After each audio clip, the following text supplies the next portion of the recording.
బోధించేటువంటి అధ్యాపకులందరికీ మనస్ఫూర్తిగా మీ అందరికీ పాదాలు ఉన్నాయి.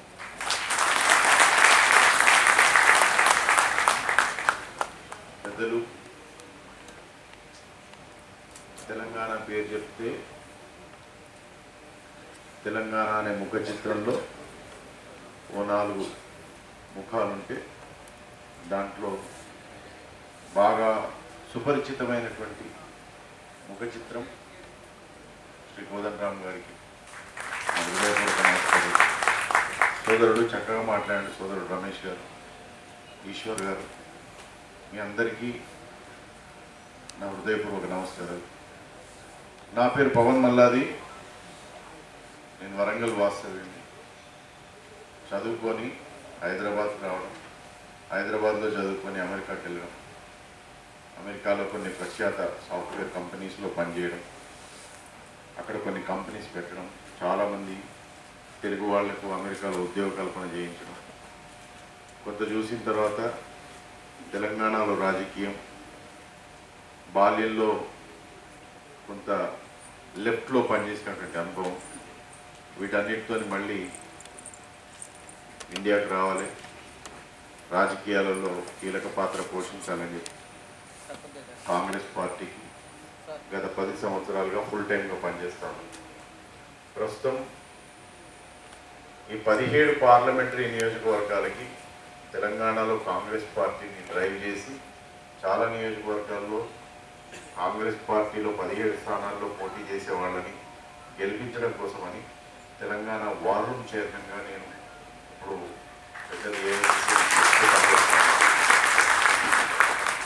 ఈ క్రమంలో సోదరుడు ఈశ్వర్లాల్ గారు వార్ రూమ్కి రావడం, కొంచెం సమయం అయింది, మా విషయాలు మా బాధలు చెప్తామంటే అప్పుడు వీటన్నిటిని అసలు డీటెయిల్గా ఒక కేస్ స్టడీ లాగా చదవడం మొదలుపెట్టాను. నన్ను కానీ పెంచిన మా తల్లి కూడా టీచరే. మా అమ్మ చిన్నప్పుడు 350 రూపాయలకి జీతం టీచర్ చేసేది. ఇప్పుడు మీరు అందరు చెప్తా ఉంటే ఒకసారి బాల్యంలో ఆమెతో కలిసి స్కూల్కి పోయిన రోజులు, ఆమె మమ్మల్ని స్కూల్లో వేరే పిల్లలకి ఇచ్చి పాఠం చెప్పేటువంటి రోజులు ఒకసారి అనిపించింది. అక్క మాట్లాడుతుంటే చాలా ఎమోషన్ అనిపించింది. ఇదేదో ఒక మీటింగ్కి వచ్చి పెద్ద పెద్ద ప్రసంగాలు చెప్పి ఏదో వాగ్దానాలు చెప్పి పోవాల్సినటువంటి మీటింగ్ కాదు. చాలామంది చదువుకొని అనుభవజ్ఞులైనటువంటి వాళ్ళు ఎన్నో గ్రామీణ ప్రాంతాల్లో చిన్న కుటుంబాల్లో నుంచి వచ్చినటువంటి విద్యార్థులను తీర్చిదిద్ది మంచి పౌరులుగా తయారు చేసేటువంటి ఒక బాధ్యత గల వాళ్ళ బాధైనడం కోసం వచ్చినట్టు అనిపించింది. ఇంకా మీరు కొద్దిసేపు ఈశ్వర్ గంగా ఇంకో 4-5 మాట్లాడిస్తే నేను ఏడ్చేటోని, అంత బాధ. మీకు ధైర్యం చెప్పాలి అనిపించింది. ఈశ్వర్ నా దగ్గరికి వచ్చినప్పుడు ఒక గంట సేపు వాళ్ళ టీం అంతా ఒక 45 మంది వార్ రూమ్లో కూర్చొని వాళ్ళ బాధలు, ఎక్కడి నుంచి వచ్చిండ్రు, వాళ్ళ ప్రాంతాలు, ఈ ఉద్యోగం వల్ల వాళ్ళు సమాజంలో ఎదుర్కొనేటువంటి ఇబ్బందులు, ఏమీ చేయలేకపోతున్నాం అనే నిరుత్సాహం, దీన్ని సాధించడానికి పడ్డ తపన, దానికోసం చేసిన శ్రమ అంత చెప్తే ఒక 1.5 hour జాగ్రత్తగా విన్న తర్వాత దాని కంపారిజన్ కోసం ఒక మాట చెప్పి, మన్రేగా కూలీల కంటే అధ్వానంగా ఉంది కదా ఈ జీవితం, వాళ్ళకన్నా రోజుకు 400 రూపాయలు కావాలని చెప్తాను. మీరు చదువుకొని విద్యార్థులను తీర్చిదిద్ది రేపు రాష్ట్రానికి దేశానికి అద్భుతమైనటువంటి నక్షత్రాలను ఇవ్వాల్సినటువంటి మీరు మీ జీవితం ఇట్లా మట్టి కొట్టుకోబోతుంది అని విన్నాక అసలు చాలాసేపు నాకు ఒక హాఫ్ డే పట్టింది దాంట్లో నుంచి బయటికి రావడానికి. అంటే జనరల్గా మనం ఒక సినిమా చూస్తే దాంట్లో ట్రాన్స్ఫార్మ్ అయింది. It was so emotional that I could understand and analyse and experience it how depth and deep it is. గొప్పతనం ఏంటంటే మీరందరూ పట్టు వదలకుండా ఒక యూనిట్గా పనిచేస్తున్న దాన్ని చూస్తే నాకు చాలా ఆశ్చర్యం.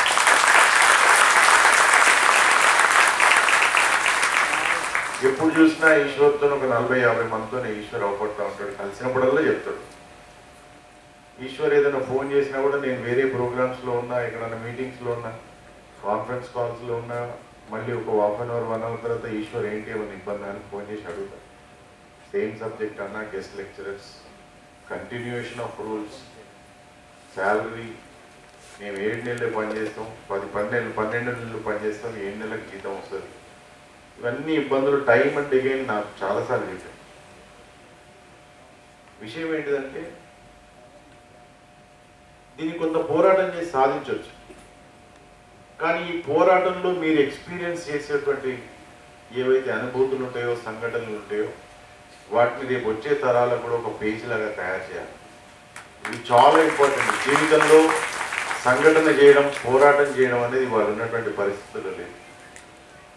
ఒక్కొక్కసారి నేను ఈ తెలంగాణ ముఖ చిత్రాన్ని చూసినప్పుడు చాలా మందిని కోపడుతూ ఉంటాను. ఒకప్పుడు ఉమ్మడి ఆంధ్రప్రదేశ్లో ఉన్నప్పుడు విద్యకు చాలా విలువ ఇచ్చేది. ఐఏఎస్ ఆఫీసర్స్, కలెక్టర్స్, ఎగ్జిక్యూటివ్ అంటే చాలా రెస్పెక్ట్ ఉంటుంది, చాలా గౌరవం. తెలంగాణ ఏమంటూ వచ్చిందో అద్భుతంగా అన్ని దేశాల్లో ఉన్న రాష్ట్రాల కంటే తెలంగాణ విద్య, వైద్యంలో, ఉద్యోగంలో అద్భుతంగా ముందుండే. ఏమంట తెలంగాణ వచ్చిందో అక్కడి నుంచి కంప్లీట్గా డీరేల్ అయిపోయి విద్యా వ్యవస్థ, విద్యా విధానము, ఉద్యోగ కల్పన అనేటివి మరుగున పడిపోయినాయి, మరుగుజ్జైపోయాయి. విద్య బోధించే వాళ్ళకు గుర్తింపు లేదు, దానికి విలువ లేదు. విద్య చదువుకున్న వాడికి విలువ లేదు. ఉద్యోగం అని అరిచేటోడికి అసలు గుర్తింపే లేదు, విలువ లేదు. ఉద్యోగం అనేది మన హక్కు. It's a self esteem, it's a self pride. కొన్ని కుటుంబాలలో గవర్నమెంట్ ఉద్యోగం అనేది తరతరాల ఆస్తిలాగా దాన్ని వాళ్ళు కంటిన్యూ చేస్తారు. దాన్ని ఒక ప్రైడ్ లాగా ఫీల్ అవుతారు, దాన్ని ఒక సెల్ఫ్ ఎస్టీమ్, ఒక ఆత్మగౌరవం లాగా ఫీల్ అవుతారు. అటువంటిది ఎన్నో అవకాశాలను, ఆపర్చునిటీస్ని వదిలేసి 10 మందిని తయారు చేయాలి అనేటువంటి ఒక గొప్ప ఆలోచనతో ఈ వృత్తిలోకి వచ్చిన మీకు ఎక్కడ ఉద్యోగం ఉంటుందో తెలియదు, పోతుందో తెలియదు. కరోనా వ్యవస్థ, అక్క ఇంతకుముందు చెప్పింది, ఇంట్లో మంచి చెడుకు సెలవు దొరకదు, కష్టం చేసిన తర్వాత తంబు ఇంప్రెషన్ పెడితేనే జీతం ఇస్తామనడం, కూలీల కన్నా రోజు జీతం ఇస్తారు కానీ మమ్మల్ని చాలా ఇబ్బంది పెడతారని మీరు చెప్పిన సమస్యలు, అన్నిటి గాథలు చాలా డీప్గా రిజిస్టర్ అయినాయి నాకు. మీ స్ఫూర్తి, మీ పోరాట పటిమ, మీ యూనిటీ వాటన్నిటికంటే అద్భుతంగా నచ్చింది. చాలామంది అక్కలైతే అద్భుతంగా మాట్లాడారు. I would really appreciate women like you coming onto a dais and expressing your views, which is very important. భారతదేశంలో ముఖ్యంగా రైట్ వింగ్ పార్టీస్ గవర్నమెంట్స్లోకి వచ్చిన తర్వాత మహిళలు వాళ్ళ హక్కుల్ని కంప్లీట్గా కాలు రాసి ఏదో చూపించడానికి 3-4 మహిళల్ని పెద్ద ప్లేసుల్లో పెట్టి వాళ్ళని మాట్లాడేయకుండా చేస్తూ ఉన్నారు. ఇవాళ మేము రాజకీయాలలో చాలాసార్లు చూస్తాం. రాజకీయాల్లో మంచి నాయకులకు ఎందుకు ఓటేయాలంటే సరైనటువంటి చట్టాలను తీసుకురావడానికి వాళ్ళని మనం మన రిప్రజెంటేటివ్స్గా చట్టసభల్లోకి పంపుతాం. కానీ చట్టసభల్లోకి పోయిన వాళ్ళు నేను 50 కోట్లు పెట్టి ఎలక్షన్ గెలిచిన 150 సంపాదించాలి, ఇంకొక 50 వచ్చే ఎలక్షన్కి సంపాదించాలి అనేటట్టు దీన్ని ఒక బిజినెస్ చేసి రాజకీయం అనేది సంఘ సేవ, సమాజ సేవ, సమాజ అభివృద్ధి అనేది మర్చిపోయి దాన్ని ఒక వ్యాపారం చేసుకొని దాంట్లో బీదలు, బిక్కులు, రేపటి సమాజాన్ని ఎట్లా తీర్చిదిద్దాలి అనేటువంటి వాళ్లకు విలువ లేకుండా ఇటువంటి వాటిని ఇంతకుముందు వారు చెప్పిన ఒక రిప్రజెంటేషన్ ఇస్తే చెత్తబుట్టలో పడేటువంటి వ్యవస్థ తయారైంది. అంటే వాళ్ళు కూడా ఎంత బ్యూటిఫుల్గా కౌన్సిల్ అవుతుండ్రు, గవర్నమెంట్ ఎంప్లాయీస్, గవర్నమెంట్ వ్యవస్థలో ఉన్నటువంటి వాళ్ళు అనేది వింటుంటే చూస్తుంటే చాలా బాధేస్తుంది. ఇవన్నీ ఇని చూసిన తర్వాత కాంగ్రెస్ పార్టీ గాంధీ భవన్ నుంచి సెక్రటేరియట్కి వెళ్ళింది, అంటే ప్రభుత్వానికి వెళ్ళింది. మేము ఇంకా పార్టీలోనే ఉన్నాం, పనిచేస్తాం. మా దృష్టికి వచ్చిన తెల్లారే నేను దీన్ని సెక్రటేరియట్లో ఉన్న 5th ఫ్లోర్లో వేం నరేందర్ రెడ్డి గారు ముఖ్యమంత్రి గారి సలహాదారు గారి వారి దృష్టికి తీసుకెళ్ళి వారి దగ్గర కూర్చొని డాక్యుమెంటు, తర్వాత మీ సొసైటీకి సంబంధించిన డాక్యుమెంట్ చూపించి, తెలంగాణ లెక్చరర్స్ వాళ్ళ 4 ఉన్నాయి రిక్వెస్ట్. ఒకటి, వాళ్ళ ఉద్యోగ భద్రత. ఎందుకంటే వాళ్ళు 10 ఏళ్ళు చెప్పిన తర్వాత మొదటి సంవత్సరం 2వ సంవత్సరంలో వీళ్ళు చెప్పిన విద్యార్థులే రేపు వీళ్ళకే కాంపిటీషన్ వచ్చి ఉద్యోగం అనుకుంటున్నారు. వాళ్ళు గెస్ట్ లెక్చరర్స్ అయ్యే వరకు వీళ్ళ ఉద్యోగం పోయేటువంటి ఇన్సెక్యూరిటీ ఉంది. కాబట్టి ఉద్యోగ భద్రత ఒకటి, కంటిన్యూయేషన్ ఆఫ్ డ్యూటీస్ 2, జీతం 12 నెలలు పనిచేస్తే 7 నెలలు ఇచ్చేటువంటి జీత ప్రక్రియ, వీటన్నిటిని కొంచెం కరెక్ట్ చేసి ఆరోగ్య ప్రమాద భద్రత కూడా కల్పిస్తే చిన్న కుటుంబాలుగా మనం కాపాడుకున్న అవుతాం. వాళ్ళు ఓటు బ్యాంకు కాదు, కానీ రేపు రాష్ట్రాన్ని తీర్చిదిద్దేటువంటి ఒక శక్తి అది, ఒక ఇండస్ట్రీ అది. వాటిని కాపాడుకోవాలి అని మేము మాట్లాడినాం. దాని తర్వాత టెట్ నిర్వహణ కోసం టెట్ పరీక్ష చెప్పడం, డిఎస్సి వేయడం, ఇవన్నీ కూడా ఉద్యోగ కల్పన కోసం రాష్ట్ర ప్రభుత్వం చేస్తాం. బట్ ఐ కెన్ అండర్స్టాండ్, మీరు ఆ పరిధిలో లేకుండా ముందుకు జరిగిపోయింది కాబట్టి మీరు వాటిని అప్లై చేయకుండా ఇదే వృత్తిలో కంటిన్యూ చేయాల్సినటువంటి కండిషన్స్లో మీరున్నారు. కాబట్టి వీళ్ళ విషయాన్ని కొంచెం బాగా పరిశీలించి తొందరగా అయ్యేంత వరకు చేయండి అని చెప్పడం జరిగింది.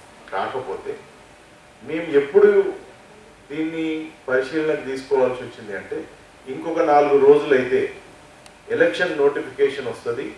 ఇక్కడ ఎలక్షన్ నోటిఫికేషన్కి సంబంధించినటువంటి విధి విధానాలు ఉంటాయి. కాబట్టి ఆ సమయంలో ఇది మా దృష్టికి రావడం, దీని మీద పెద్దగా యాక్ట్ చేసి దాన్ని ఇంప్లిమెంటేషన్ దిశగా తీసుకుపోవడంలో అక్కడ మేము నిర్బంధం జరిగింది. కాబట్టి అక్కడ డిలే అయింది. లేకపోతే ఈ పాటికి నేను అనుకుంటున్నాను, నా పర్సనల్ వ్యూలో మీ కోరికలు ఫుల్ఫిల్ అయి ఉండేవి.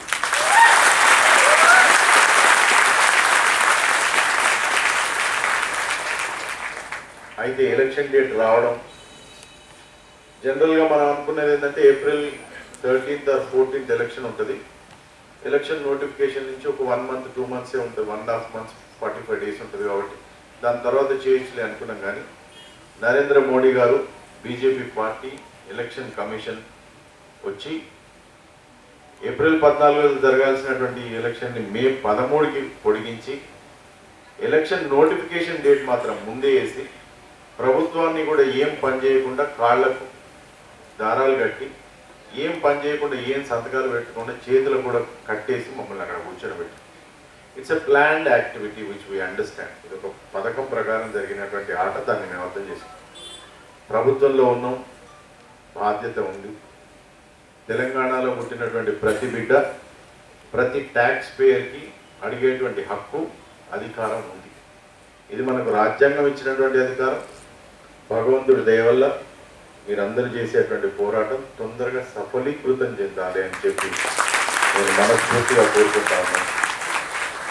But however, after being said all this, నేను పర్సనల్గా ఈ విషయాన్ని మళ్ళీ ఒకసారి రాష్ట్ర ముఖ్యమంత్రి, జననాయకుడు, మా అభిమాన నాయకుడు శ్రీ రేవంత్ రెడ్డి గారి దగ్గరికి పర్సనల్గా తీసుకుపోయి దీని మీద ఒక ఎలాబొరేటెడ్ డిస్కషన్ చేసి తొందరగా సొల్యూషన్ వచ్చే దిశగా దీని మీద ఏమన్నా చేయగలుగుతామా అనే విషయాన్ని తీసుకొని మళ్ళీ నేను ఈశ్వర్కి చెప్తాను. అది నా బాధ్యత. కానీ పెద్దలు, గౌరవనీయులు, ఈ రాష్ట్రంలో, తెలుగు రాష్ట్రాల్లో రాదర్ చాలామందికి అభిమాన ప్రొఫెసర్ పెద్ద ఆయన శ్రీ కోదండరామ్ గారి మీద చాలా బాధ్యత ఉంటుంది. ఈ విషయంలో వారు ఇంకా ఎక్కువ చొరవ తీసుకొని ఈ విషయాన్ని ఇంకా ఎలాబొరేటెడ్గా డిస్కషన్ చేసి, ఇది ఏదో గెస్ట్ లెక్చరర్లు వాళ్ళ 12 నెలల జీతం, ఉద్యోగ కల్పన, ఆరోగ్య ప్రమాద కల్పననే కాకుండా కొన్ని చట్టాలు కూడా మారాల్సినటువంటి అవసరం ఉంది విద్యా విధానంలో. ఎందుకంటే ఎందుకు చదువుకుంటున్నామో తెలియదు, ఎందుకు సర్టిఫికెట్లు వస్తున్నాయో తెలియదు, ఉద్యోగాలు లేవు, గవర్నమెంట్ ఉద్యోగాలు లేవు, ప్రైవేట్ ఉద్యోగ కల్పన కావట్లేదు, ఈ చదువుకున్న చదువు వెళ్ళిపోతుందో అర్థం కావట్లేదు. రేపు ఎవరైనా పిల్లగాడు, ఒక స్టూడెంట్, ఒక విద్యార్థి, మేడం, టీచర్, నేను బాగా చదువుకుంటే నాకేమొస్తుంది, నేను మీలాగానే గెస్ట్ లెక్చర్ అయిదనా అంటే మీ దగ్గర సమాధానం లేని దిశగా ఇప్పుడు ఉన్నటువంటి రాష్ట్ర పరిస్థితులు అట్లున్నాయి. విషయం ఏంటంటే ఈ గెస్ట్ లెక్చరర్ అనే సబ్జెక్టే నాకు అర్థం కాలేదు. గెస్ట్ అంటే ఒకరోజు వచ్చిపోయాడు, రోజు వస్తే గెస్ట్ వేస్ట్ అవుతారో నాకు అర్థమే కాలేదు. ఈ సబ్జెక్టే నాకు అసలు, ఆ పేరే నాకు అసలు అర్థం కాదు. చదువు చెప్పేటోళ్ళు గెస్ట్లు ఎట్లయితారు, రోజు ఒకళ్ళు వచ్చి చెప్తే నాకు ఆ సబ్జెక్ట్ ఎట్లా అర్థమవుతుంది, అవగాహన ఎట్లా అర్థమవుతుంది, ఆ టర్మినాలజీ, క్రొనాలజీ నేను ఎట్లా అర్థం చేసుకుంటా, ఆ సబ్జెక్ట్ నుంచి నేను ఏం తీసుకుంటా, దాన్ని ప్రశ్నాపత్రంలో వచ్చినప్పుడు నేను ఎట్లా ఆన్సర్ చేస్తా. ఎందుకంటే a student and teacher will have a close intimacy. They will groom the student. ఒక విద్యార్థిని నర్చర్ చేస్తారు. ఆ నర్చర్ చేసే విధానంలో చాలా ట్రాన్స్ఫర్మేషన్ ఆఫ్ ఎనర్జీ ఉంటుంది. రోజొకళ్ళు వచ్చి ట్రాన్స్ఫర్మేషన్ ఆఫ్ ఎనర్జీ ఇస్తే వాళ్ళకి ఏం ట్రాన్స్ఫార్మ్ అవుతుందో, ఏం ఎనర్జీ వస్తుందో, వాడు ఏం పేపర్ మీద రాస్తాడు. ఈ గెస్ట్ టీచర్, గెస్ట్ లెక్చరర్ అనే టర్మే నాకు అసలు అర్థం కాదు. రోజు ఇప్పుడు మనం డాక్టర్ దగ్గరికి పోతే ఆ డాక్టర్ దగ్గరనే చూపించుకుంటాం. అట్లా రోజు ఒక ఆయన వచ్చి చెప్తే ఆయనకేం వస్తుంది, ఆయన అర్థం చేసుకునేవారికి ఈయనకేం వస్తుంది నాకు అర్థం కాదు. కానీ ప్రైవేట్ విద్యా సంస్థలు వాటి తీరు, వాటి పరిధి చూస్తుంటే వాళ్ళ చాలా భయంగా ఉంది.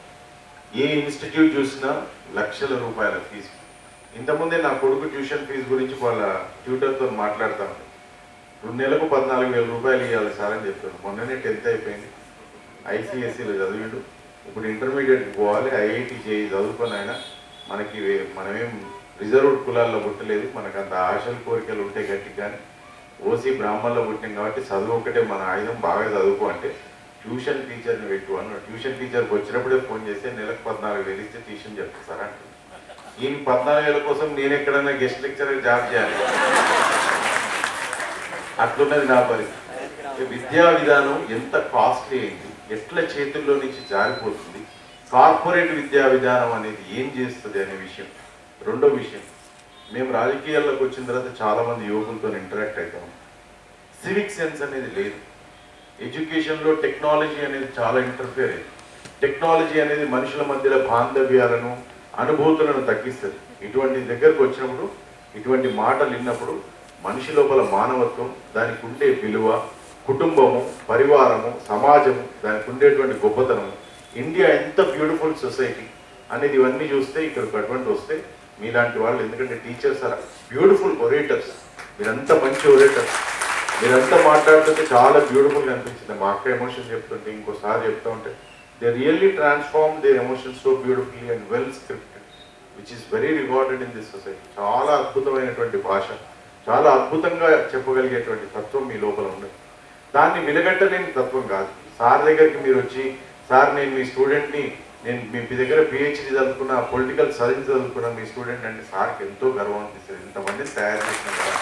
అట్లనే రేపు మీరు కూడా అంతటి స్థాయికి వచ్చినప్పుడు మీ దగ్గర చదువుకున్న పిల్లలు, సార్ నేను ఫలానా టైంలో మీ దగ్గర చదువుకున్నా, నేను ఇప్పుడు ఐఐటిలో ఉన్నా, ఐఏఎస్ నైనా, ఐపీఎస్ నైనా అంటే మీకు కూడా ఎంతో మంచి. ఎందుకంటే జాతి రత్నాలను తీర్చిదిద్దేటువంటి మిషనరీ మీరు కాబట్టి మీకు ఏమిచ్చినా రుణం తీర్చుకోలేము.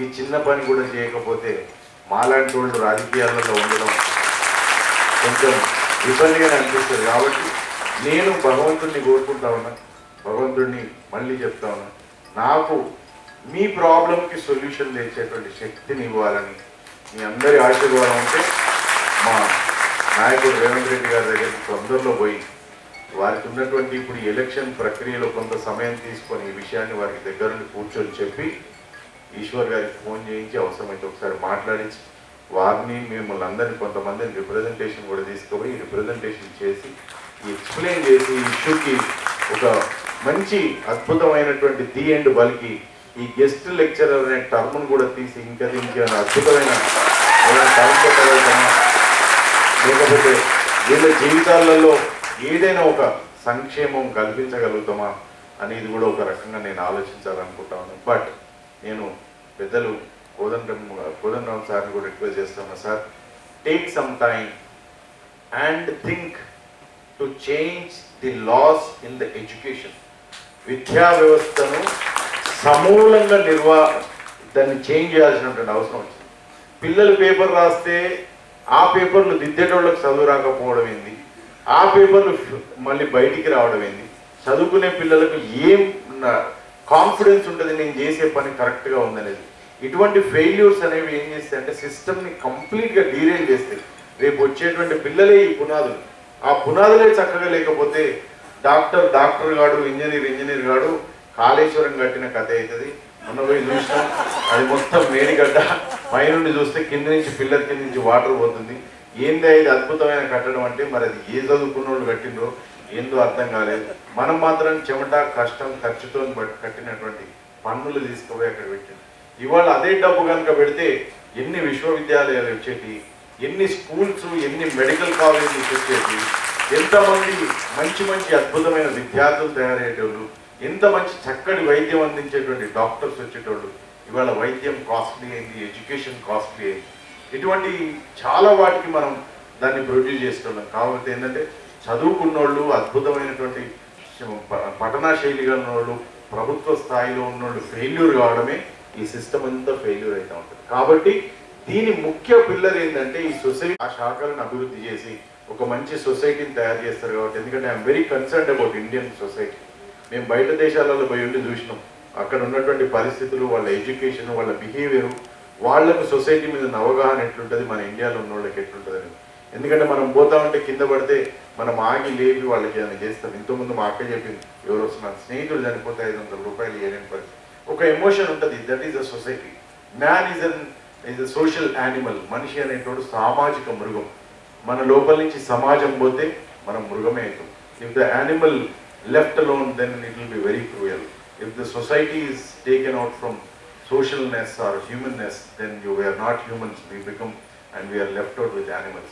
కాబట్టి అద్భుతమైన అవకాశం ఇచ్చేందుకు మిమ్మల్ని అందరినీ కలవడానికి, మీ ఎమోషన్ అర్థం చేసుకోవడానికి చాలా డీప్గా it touch my heart and I regard and respect the time that you have given for me to come here and express my gratitude towards you. I respect teachers and lecturers and professors in this society. I am really thankful to you all, one and all. మళ్ళీ ఈ సమస్యను పరిష్కారం చేసిన తర్వాత ఒక మంచి సన్మాన సభ పెట్టండి. అప్పుడు డెఫినెట్గా మీ అందరితో కలిసి ఒక మంచి కప్ కాఫీ అవుతాం. అప్పటి వరకు ఈ ప్రక్రియలో ఉండండి, ఓడిపోవద్దు, వెనుదిరగద్దు, పోరాటం చేస్తూనే ఉండాలి. మనిషి పుట్టిందే పోరాటం చేయడానికి. ఈ అద్భుతమైన పోరాటానికి నా హృదయపూర్వక వందనాలు. మళ్ళీ కలుస్తాను. Thank you so much. Congress party అధికారంలోకి వచ్చే దిశగా మీరు అందరూ పోయినసారి కూడా చాలా సపోర్ట్ చేశారని నాకు ఈశ్వర్ గారు చెప్పడం జరిగింది. దానికి మీ అందరికీ మరొకసారి చేతులు జోడించి ధన్యవాదాలు చెప్తా ఉన్నాను. ఒక రిక్వెస్ట్, ఇది పొలిటికల్ ప్లాట్ఫామ్ కాదు. మేము పార్టీలో ఉండి పనిచేసినా కూడా మీకు మేము వచ్చి ఎవరికి ఓటేయాలి, ఇప్పుడున్నటువంటి పరిస్థితుల మీద మీకు అవగాహన చేయించాల్సినటువంటి అవసరం లేదు అనుకుంటా ఉన్నాను. కాబట్టి సరైన నిర్ణయం చేసే దిశగా మీలో ఉన్నటువంటి వాళ్ళకు కూడా మీరు ఒక మాట చెప్పండి. ఒక మంచి కుటుంబంగా భారతదేశం ఏర్పడాల్సినటువంటి అవసరం ఉన్నది. చాలా వరకు మనం ఒక మంచి వ్యవస్థ నుంచి దూరం పోయినాం. మళ్ళీ ఆ వ్యవస్థను నిర్మించుకునేటువంటి ఒక అవకాశం మాకు కల్పించండి అని చెప్పి మిమ్మల్ని అందరినీ చేతులు జోడించి వేడుకుంటాను. ధన్యవాదాలు. Thank you so much.